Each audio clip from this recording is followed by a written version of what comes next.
He was the last person to see her alive, and for 9 years he wished he hadn't looked back. The wind howled across the northern face of Everest like a warning no one could hear. It was May 23, 1998. The air was so thin that even sound seemed muted, smothered under the weight of nothingness.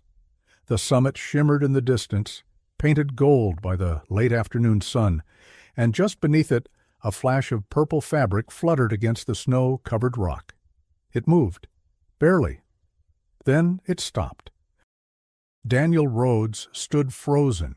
His breath came in short, ragged bursts as he stared at the motionless figure anchored to the fixed rope near the first step. The snow crunched under his boots as he inched closer. He wasn't supposed to be here, not this late, not in this weather, and certainly not this close to someone who might already be gone. And yet, the voice, a whisper, barely audible. "Don't leave me here." The moment split his life in before and after Claire Whitmore. 9 years later, he would return, but not for a summit. He was coming to bury a ghost. Claire Whitmore wasn't supposed to be a headline. She wasn't supposed to become a landmark, a cautionary tale, or a frozen silhouette passed by climbers murmuring nicknames like Sleeping Beauty.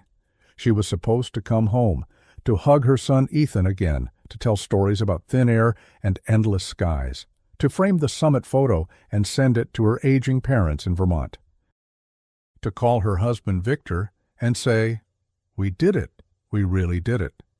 But Everest doesn't care about dreams, and in 1998 it claimed 2 of the best climbers in the world. The world didn't stop when Claire vanished. That's what Daniel noticed most when he finally descended. Sherpas still boiled tea in their tents. Radio still crackled with weather updates. The wind still screamed over the ridges, mocking human ambition with its indifference. There were no announcements, no sirens, just silence. And then rumors. A woman in a purple jacket had been seen near the summit, alone, disoriented, clipped to a guide rope. Some said she was already dead. Others swore she spoke. One climber, shaking and frostbitten, claimed she said her name. "I am an American." In the weeks that followed, her photo would be printed in magazines under headlines like "Everest Claims Another Dream." "Climber Vanishes After Record-Breaking Summit." Where is Claire Whitmore? But no one had answers, not even Victor. Especially not Victor, because Victor Mirov, her husband and climbing partner, disappeared the same day. Only Claire was ever found, and for 9 years she remained where she died, at 8,500 meters, her dark hair spread around her like a halo, her face untouched by time. Climbers passed her. Some stopped, most didn't. They called her Sleeping Beauty, and in their maps they marked her not as a person, but a waypoint. Turn left at the woman in the purple jacket. What no one knew was that someone had made. Daniel Rhodes didn't say much about that night. He didn't post in climbing forums. He didn't write a book. But every May, he looked at the summit photos on social media and remembered the whisper, "Don't leave me here." Now he was back. And this time, he wasn't climbing for a summit.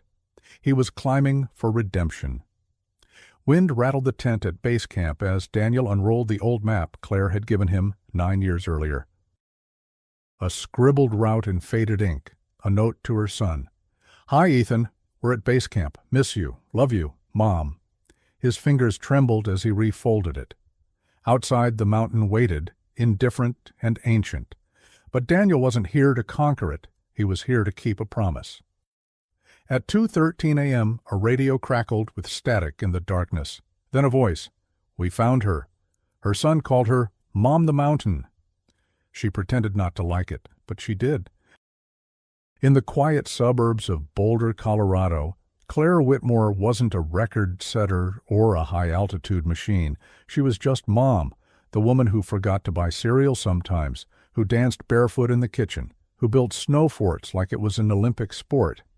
Ethan, 10 years old and already taller than most kids in his class, didn't care that she had summited Denali twice or that she once rescued a climber in the Andes. He just liked that she read to him every night and let him eat dessert first when she got back from trips. Claire's world was divided into two extremes, blistering peaks and warm kitchens. It made her seem invincible. But that wasn't true. Her house smelled like pine needles and lemon tea. The living room was always cluttered with gear, carabiners on bookshelves, crampons by the couch. There was a photo of her and Victor in Nepal on the mantel, their cheeks red from cold, eyes bright with the kind of love forged by shared risk. They met on a mountain. Of course they did. Victor Mirov was already a legend when Claire first saw him. Nicknamed the Ghost of Elbrus, he was quiet, methodical, and had a way of making you feel like silence wasn't empty. It was earned. He had climbed the 5 great Soviet peaks in 1 year. He didn't believe in wasting words. Claire did all the talking. He listened, and fell in love. They were married under a frozen waterfall in Kyrgyzstan. No guests, just a Sherpa officiant and the wind. It was perfect. Their son Ethan came 2 years later. He was a surprise. They debated leaving climbing behind, but it was who they were. So instead, they adapted, took turns. One would stay home while the other climbed. Claire joked that their marriage worked because they missed each other professionally. But Everest wasn't part of the plan, not until the letter. Claire had received it in the spring of '97. A woman she had once guided on Rainier, dying of breast cancer, wrote to say, "You made me feel like the summit was possible, even for someone like me." Claire read it 3 times. That's when she knew. It wasn't about glory. It wasn't even about record books. It was about showing her son, her students, and that woman in hospice that women could do the impossible.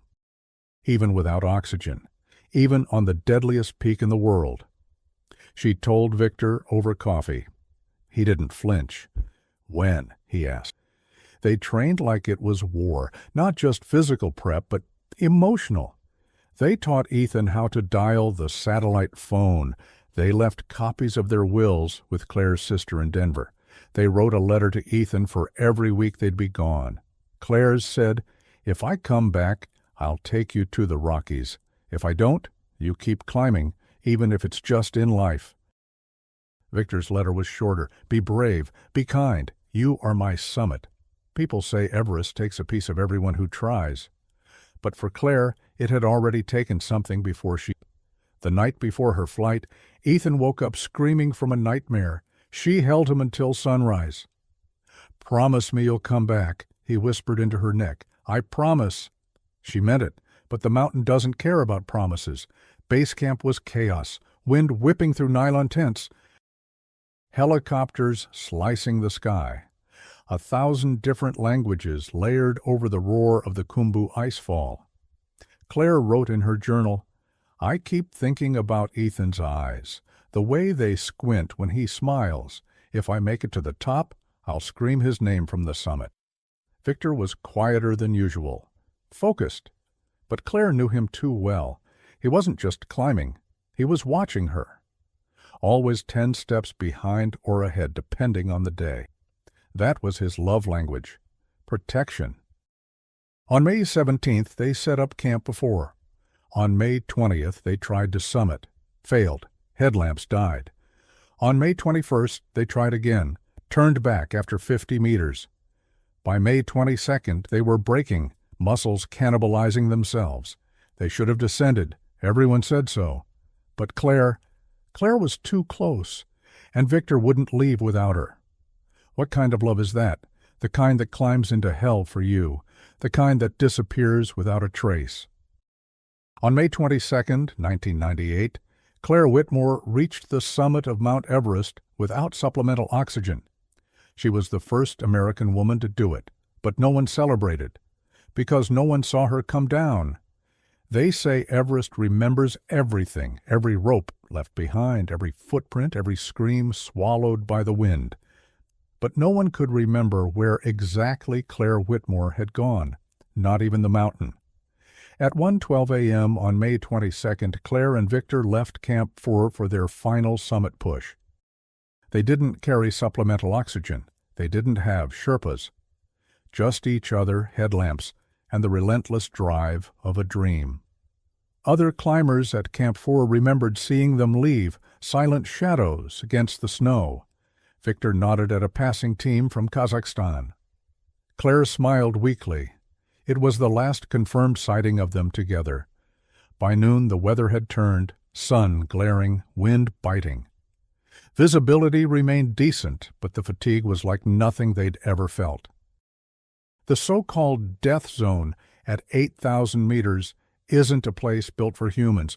Every cell in your body begins to suffocate. Your brain misfires, muscles eat themselves, you hallucinate. It's not that you're dying. You're already dead. You're just still moving. Around 2:30 p.m., climbers descending from the summit reported seeing two figures still ascending. Too late in the day. Too slow. They passed them without stopping. One climber from a British Nepali team wrote later in his journal, "She was moving like a wind-up toy, arms dangling, legs mechanical. He was behind her, yelling something, but the wind took the words." No one intervened. Because no one can carry two people down from 8,700 meters. That night, Claire and Victor didn't return to camp. Radios buzzed, whispers circulated between tents. They should have been back by now. Did anyone see them on the way down? Maybe they bivouacked below the summit. But no signals came, no movement on the ridgeline, no flickers of headlamps in the dark, just silence. And then the first rumor. A member of the Kazakh team came down early on May 23rd, eyes bloodshot, voice hoarse. "She's still up there," he said. "Claire, alive." They had encountered her not far below the summit, alone, seated on the snow, clipped to a fixed rope. She was barely responsive, skin white, frostbite setting in.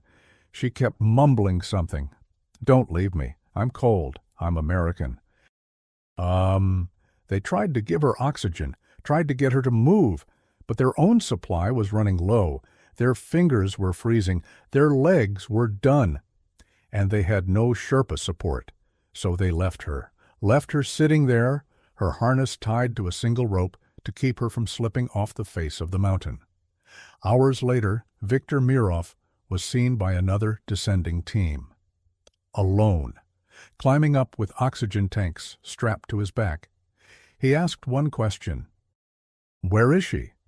When they told him, he just nodded, didn't wait, just kept climbing into the death zone. He was never seen again. Back at base camp, no one knew any of this yet. The satellite phone in the communications tent rang twice that morning, first from Camp 5. No sign of Claire or Victor. Then again, later that night.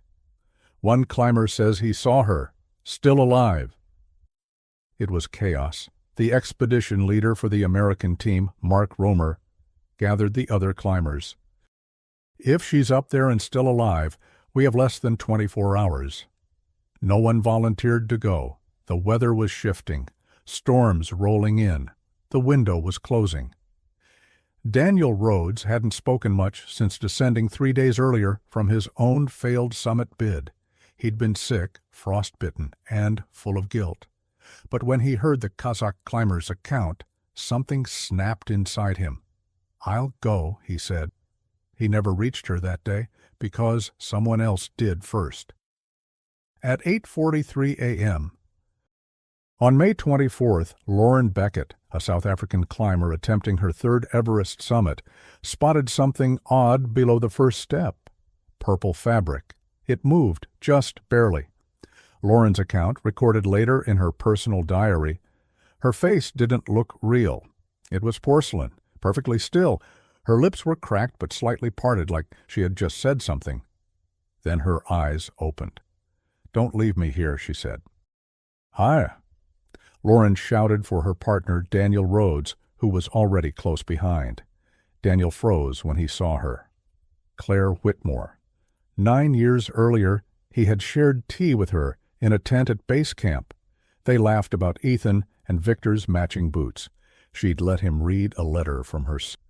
"You have to bring this home to me," she had joked. And now here she was, breathing, barely, clipped to the mountain by a single harness. They tried everything, gave her warm packs. Tried to get her arms back into her jacket, gave her sips of water. She couldn't speak clearly. Her eyes were fogged over, pupils enormous. She mumbled about her son, about a birthday she was missing.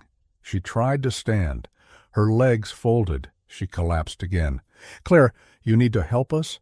If you don't, you're going to die," Daniel told her. She blinked slowly, then whispered, "Why are you doing this to me?" It wasn't anger. It was confusion. The mountain had stripped away her mind. Lauren looked at Daniel. "Try, we all die here?" They sat with her for another 30 minutes until her voice stopped, and her breath became shallow, and her eyes closed. She was still alive, but no longer there. They left her, clipped to the rope, as she had been found. They didn't speak for the rest of the descent. Down at base camp, Daniel didn't tell anyone right away. He lay awake that night, staring at the ceiling of the tent, replaying her final words over and over. "Don't leave me here." He would carry them for 9 years, and the world would carry a new mystery. Because days later, Claire's body was found by another team, but Victor's was not. His ice axe and rope were beside her, his oxygen tank empty. He had made it to her and then disappeared. On May 28th, 5 days after Claire's final breath, a climber descending the North Col found something wedged in a snowbank, a torn scrap of paper inside a Ziploc bag. It read, "Ethan, I found her. I'm bringing her down. Love, Dad." No one ever found his body. Daniel Rhodes never climbed again. After descending from Everest in May of 1998, something inside him calcified, like his bones had decided never to trust the sky again. He moved to a quiet town outside Seattle, bought a small cabin near the water, and stopped answering calls from climbing magazines and documentary producers. But every year, on May 22nd, he opened a drawer in his nightstand. Inside was a letter, one he never mailed. "To Ethan, your mom was alive when I found her. I'm sorry I couldn't save her. I tried. I swear to you, I tried." He rewrote it every year and never sent a single version. 9 years later, in early spring of 2007, he got a call. Not from a reporter, not from a climber, from Ethan Whitmore. Now 19, he had found Daniel's name in a news article buried deep on a forum about Everest's forgotten dead. "I want to talk," the boy said. He didn't sound angry. That was somehow worse. They met at a small cafe near Pike Place Market. Ethan was taller than Daniel remembered, deep brown eyes, the same eyes Claire had. He sat straight, confident, composed, but there was a twitch in his jaw, like he was chewing on something bitter and wasn't used to swallowing it.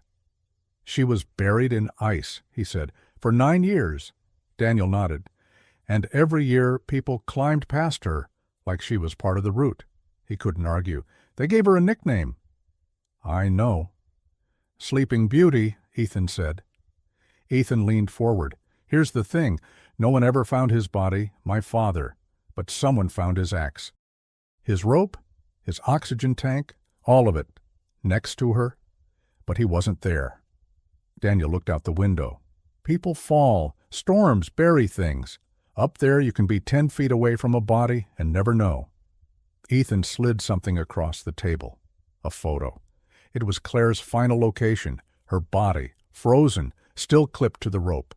But in the background, just barely visible in the shadow of the rock wall, a strange dark lump in the snow. Daniel frowned. "That wasn't there when I saw her." Ethan's voice dropped to a whisper. "That photo's from 3 days later." Back in Colorado, Ethan had gone through everything his mom ever left behind. Journals, maps, letters, and one photo taken by a climber who had passed her on May 27th. The climber didn't even realize it had captured something in the background until Ethan zoomed in. It wasn't conclusive, but it looked like a body slumped forward as if reaching. His father? They started to investigate, together. Daniel reached out to climbers who had been on the mountain in 1998. Many refused to talk. Some had died. Others claimed to remember nothing. But one man responded. Michael Travers, a documentarian who had filmed that season on the north side, offered Daniel access to raw footage. In a grainy time-stamped clip from May 25th, Daniel saw it. A blue jacket, partially buried, moving, just behind Claire. The next day, the footage cut off. Daniel booked a flight to Kathmandu.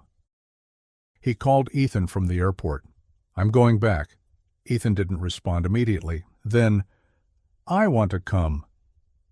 They landed in Nepal on April 8, 2007.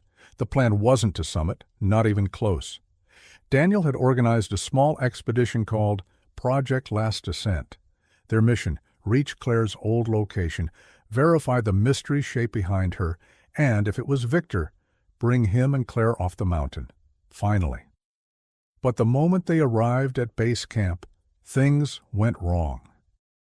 Sherpa porters pulled out of the mission when they heard what the team planned to do. "You don't disturb the dead," one said, "especially not ones that high." Weather forecasts changed. A storm pattern was forming near the North Col. The window to reach 8,500 meters was narrowing to days. Then a hiker approached Ethan. He handed him a photo. "This was taken by a Japanese climber in 2001, he said. "Never published." It showed Claire's body and something else. A black notebook lying open in the snow next to her. But in the 2007 images, the notebook was gone. Someone had been there. Daniel's gut twisted. "Who took it?" he whispered. No one answered. That night, Ethan couldn't sleep. He walked the perimeter of base camp, stopping at the edge of a ridge where you could see the white ridgeline stretching like a scar across the world. He pulled out one of the old letters his mom had left him. This one said, "If you're reading this, it means I didn't make it home. I'm so sorry. But know this, I tried. I tried with everything I had." His hands shook. He didn't cry. But the wind caught the letter and pulled it from his grip. He let it fly. The next morning, Daniel and Ethan began the final climb. With them was Tenzin Dorje, a Sherpa who had agreed to assist on one condition. "If we find the father's body, we don't leave it behind, no matter what." The ascent was brutal. Ice fields, knife-edge ridges, thin air that made thought slow and limbs heavy. At 8,400 meters, they saw it. Claire's resting place.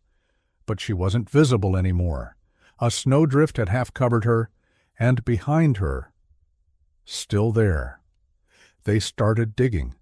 Under the snow, wrapped in Claire's jacket, was a man's frozen hand clutching a torn notebook. Inside, one sentence. "She's still breathing. I'm staying." Viktor Mirov had never left her side. That was now certain. They found his body half buried behind a snow ridge, slumped forward in a final position of protection, as if he had wrapped himself around Claire to shield her from the wind. His gloves were gone, his face frostbitten beyond recognition, but the wedding ring on his frozen hand, etched with the initial C+V, left no doubt. Ethan fell to his knees in the snow. Daniel didn't speak. Tenzin bowed his head. Then came the notebook. They thawed it slowly inside the tent, using body heat and a portable heater. The pages were brittle, but mostly intact, water-stained, some words illegible. But one section, preserved in the very center, turned everything they thought they knew upside down. It wasn't just a journal, it's a confession. May 23, 1998, 2:04 a.m. "I found her. She's conscious but confused. Gave her my oxygen. She asked if Ethan was still waiting. I told her yes. She smiled. That damn smile I first saw on Elbrus. But I'm staying. That's not a decision. That's just love." May 23, 1998, 4:18 a.m. She passed out again. Keeps asking for her journal. I don't have it. I lied and said, I gave it to Ethan already. It made her peaceful. I think she knows. I think I do too. May 23rd, 1998, 7:45 a.m. A team came by, didn't see us, or pretended not to, not sure which hurts more. May 23rd, 1998, final entry. I won't be here tomorrow, but she will, and someone will find her. Tell Ethan we didn't give up. We never gave up. There was something else. Tucked inside the notebook was a photograph. It had been folded, bent, and stuck between pages. Claire, Victor, and Ethan. Age 6, grinning, sitting on his dad's shoulders, holding a hand-drawn flag that read, "Go Mom." It was taken days before they left for Nepal. On the back, in Claire's handwriting, "Bring this home, no matter what." Daniel stared at the note in stunned silence. "I think I know who took the journal in 2001, he said. Back at base camp, Daniel opened his laptop and pulled up old expedition logs, searching a name he hadn't spoken in years. Gerald Madsen, an American climber from the 2001 season. He'd posted online in 2002 that he'd passed Sleeping Beauty and taken nothing but something about his writing bothered Daniel. He had described details of the scene that had changed by 2007, specifically the notebook. Daniel messaged him. The reply came 2 days later. "I kept it for years. I didn't know who she was. I was scared someone would think I looted the body. I'm sorry. I left it in a mountain hut in Tibet in 2004. I swear I didn't mean any harm." Ethan didn't care about the man's guilt. He just wanted the truth. The notebook had circled the world before returning home. Now, finally, Ethan had it, and with it, his father's last word. The expedition wasn't over. Daniel had promised something more than truth. He had promised dignity. And now came the hardest part. Moving a frozen body at 8,500 meters was nearly impossible. But they had come prepared. Ropes, sled panels, a burial flag from the U.S. Embassy in Kathmandu, stones for a cairn packed in canvas bags. Every step of the operation had been mapped, but no one was prepared for the emotion. Claire's hair still moved slightly in the wind. Victor's hand was still curled toward her. Ethan touched his mother's jacket one final time before helping Tenzin and Daniel begin the descent. They moved slowly, reverently. The route was steep, cruel, and narrow. Each meter was earned with blood and breath. After hours of effort, they reached the designated burial site, a small alcove in the mountainside, protected from wind and snowdrift.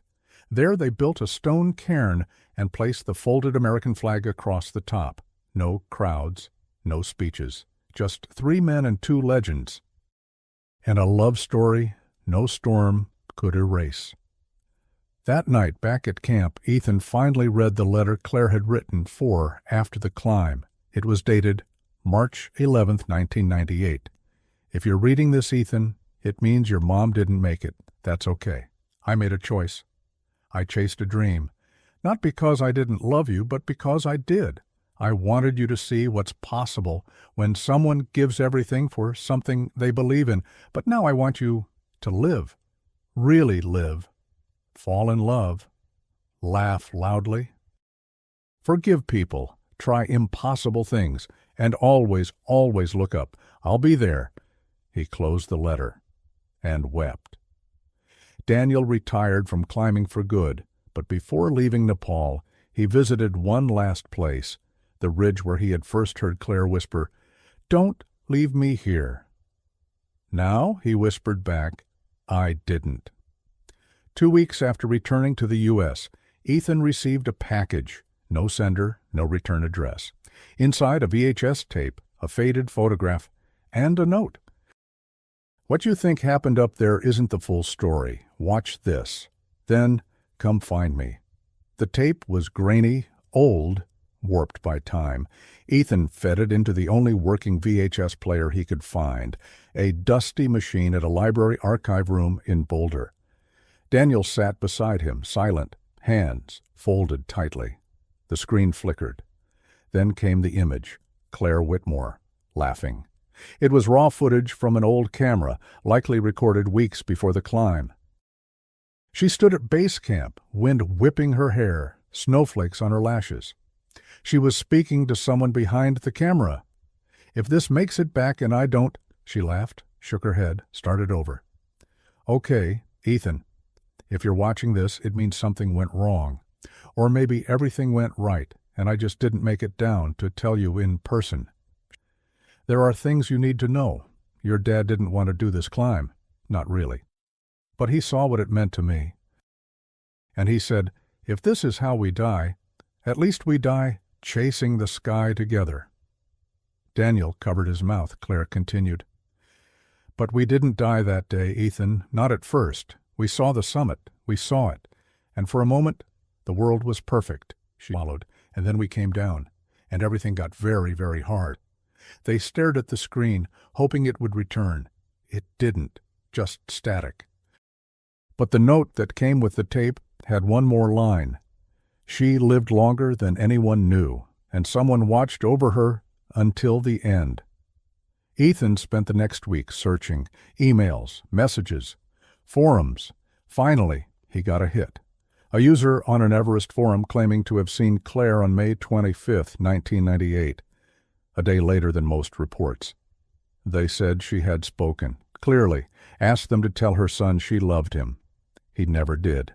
He had climbed past, too afraid to stop. The man's name was Neil Prescott, a Canadian climber who had lost 3 fingers to frostbite that season. He lived off-grid now, in British Columbia. Ethan tracked him down. Prescott opened the door slowly. Thin, bearded, eyes haunted. He didn't say hello, just looked at Ethan like he'd seen a ghost. "You're her son." Ethan nodded. Neither spoke for a long time. Then Prescott said, "She said your name like a prayer." He had found her lying on her side, face turned to the sun, barely moving. He had taken a photo. She had asked for water. He gave her half a bottle.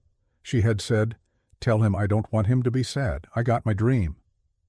He never told anyone because he hadn't stayed. He had turned away and never forgave himself. Ethan did not yell. He did not curse.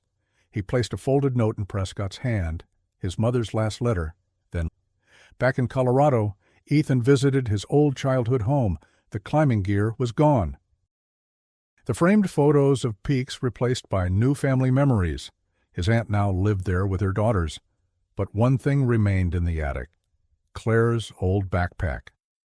Inside, untouched since 1998, was her climbing log. The final entry read, "Summit reached, with Victor, without oxygen. For Ethan, may the mountain take nothing more than what I give it freely." Daniel published the story 6 months later. Not in a magazine, not in a book. He uploaded a video. Just footage, music, and narration of Claire and Victor's final journey. It reached 6 million views in 2 weeks. Thousands of comments poured in. "I'm crying in my kitchen. I didn't even know this woman existed. I climb because of people like Claire." Viktor Mirov was the kind of man every son should have. "This broke me." But Ethan didn't care about viral videos. He kept the notebook, the flag, the journal. And every May 22nd, he climbed a small ridge behind his new house. Just a quiet hill that caught the sunset. He brought tea and whispered, "Hey, Mom, I made it another year." One day, in the mail, he received an envelope. No stamp, no return address. Inside, a single photo. Claire and Victor, arm in arm at base camp, and scribbled on the back in handwriting he didn't recognize. She waited until he arrived. Then she let go. Mountains don't remember names, but people do, and that's what matters. On the 10th anniversary of her final climb, a plaque was quietly placed at the foot of the North Col Route. Not by a government, not by an official agency, but by a team of Sherpas, climbers, and a young man who once called her Mom the Mountain. It read, "Claire Whitmore and Viktor Mirov." They kept going. No summit records, no national flag, just that, and in that, everything. Daniel Rhodes never climbed again, but he did teach. He spent the last 10 years of his life speaking to young climbers, Not about glory, but about cost. He kept the notebook in a fireproof box alongside a printed still from the VHS footage. In his lectures, he said only one sentence before beginning, "You're not climbing a mountain. You're climbing the edge of who you are willing to lose." Ethan became a writer, not about mountains, but about people. His first book, Sleeping Beauty Was My Mother, opened with a letter. To the woman who left me everything except her footsteps, and to the man who taught me that real strength isn't holding on, it's refusing to let go. Years later, a filmmaker offered to make a movie. Ethan declined. Some stories, he said, don't need to be retold. They just need to be remembered. There are now 2 small stone cairns on Everest's north side, unmarked, simple, wind-worn. One belongs to a woman who defied the limits of oxygen, the other to a man who defied the limits of love. Neither were supposed to be there, but both remain, and once a year, a letter arrives at a mailbox in Boulder, always handwritten, always unsigned. It only ever says one thing. She waited until he arrived. In the end, this wasn't a story about climbing. It was a story about promises, the ones we keep, the ones we break, and the ones we carry through storms, silence, and years of unanswered questions. Because sometimes the summit isn't the goal. Sometimes it's the goodbye.